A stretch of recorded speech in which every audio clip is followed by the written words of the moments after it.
Let's take another take on the story, political take on it. The special National Working Committee meeting of the African National Congress, also considering that report that came out, the panel report that came out into Phala. Let's speak to the political analyst, Professor Susan Booysen, for her to weigh in on this situation. Prof, good afternoon. Thank you for your time. So the National Working Committee meeting is taking place. It feels like deja vu, does it not? The structures of the ANC in terms of exercise of power and authority in between conferences, once again being called upon to consider the fate of a president, consider whether or not the ANC must stand by its deployee to the presidency of the country. What are your expectations for this particular meeting of the National Working Committee, coming as it does ahead of a full-on NEC meeting, which is expected tomorrow? Yes, indeed, it brings home so many memories of 2008, September or February 2018. And now, a mere short 4.5 years later, here we sit, and the structures are mobilizing. It's been fascinating to watch organizationally the maneuvers, one could call it that, mobilization maneuvers, delegitimation maneuvers that have been unfolding in the last 3 days.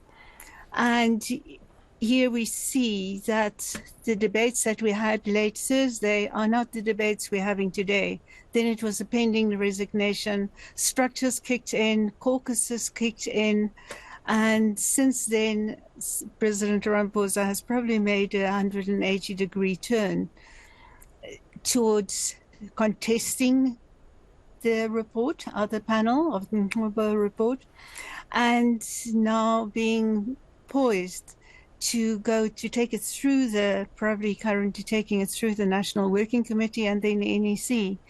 In both these structures, we have seen Ramaphosa really having quite strong support, has been consolidating that support in the last few years. In the NWC, for example, out of the 20 ordinary members, beyond the top officials, Ramaphosa probably can count on about 2/3 or 13 or so out of the 20 members of the NWC supporting him. In the NEC, it is, of course, very tricky. Power alliances can shift, but we've seen in a few years since 2017, end of 2017, when this NEC was elected, Ramaphosa has consolidated his support in the NEC quite strongly. We can take, for example, the voices of dissent, the detractors of Ramaphosa on the NEC. They have not really grown in faces. There are few guaranteed ones who will speak out against him. But now it is a run-up to the ANC conference elections. And of course, the likes of Lindiwe Sisulu, NDZ, Nkosazana Dlamini-Zuma, and a few others will feel more brazen and probably challenge much more strongly, because the veracity and credibility of their campaigns will probably depend on what kind of stances they adopt in this NEC meeting. Yeah. So it can be a different game, but still I expect the broad pro-Ramaphosa sentiment to prevail. So with that, you having said that, what are the implications for the conference that is scheduled for about less than 2 weeks' time, also at Nasrec? You mentioned the challenge for the presidency of the ANC. Please talk to me about whether or not those contesting for that position, the likes of Zweli Mkhize, Nkosazana Dlamini-Zuma, will be even more emboldened by saying that, you know, we have a man here who's against the ropes politically because of this report?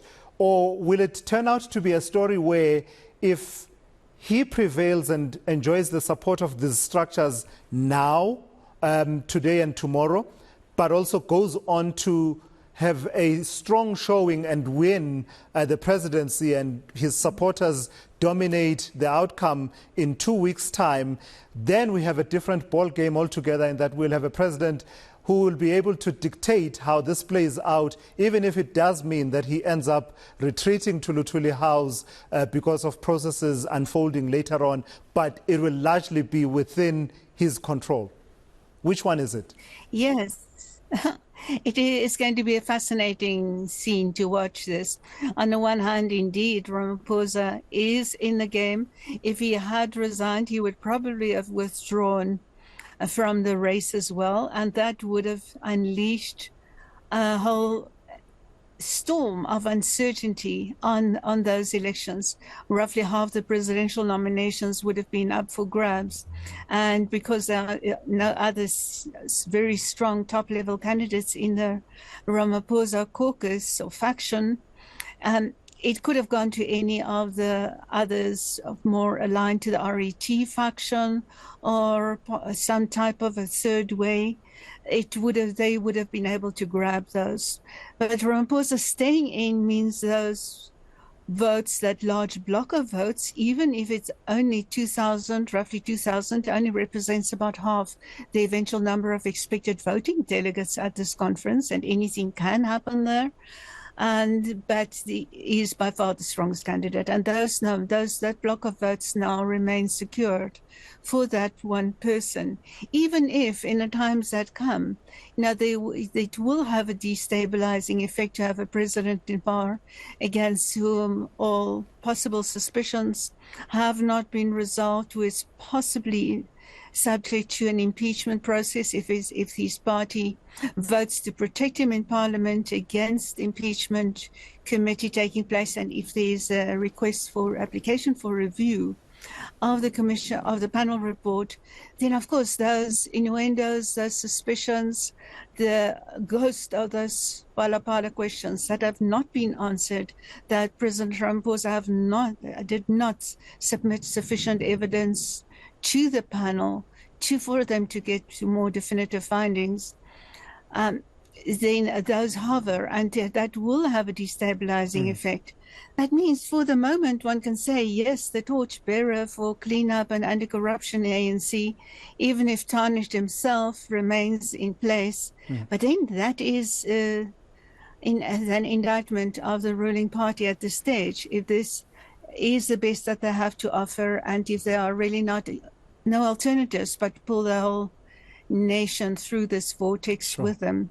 All right, Professor Susan Booysen, thank you for your time. Always appreciate your insights here on eNCA. Professor Susan Booysen there, weighing in on the meeting of the National Working Committee of the ANC, which is a prelude to the fully fledged National Executive Committee, the bigger structure, the highest decision-making body between conferences, and that meets tomorrow.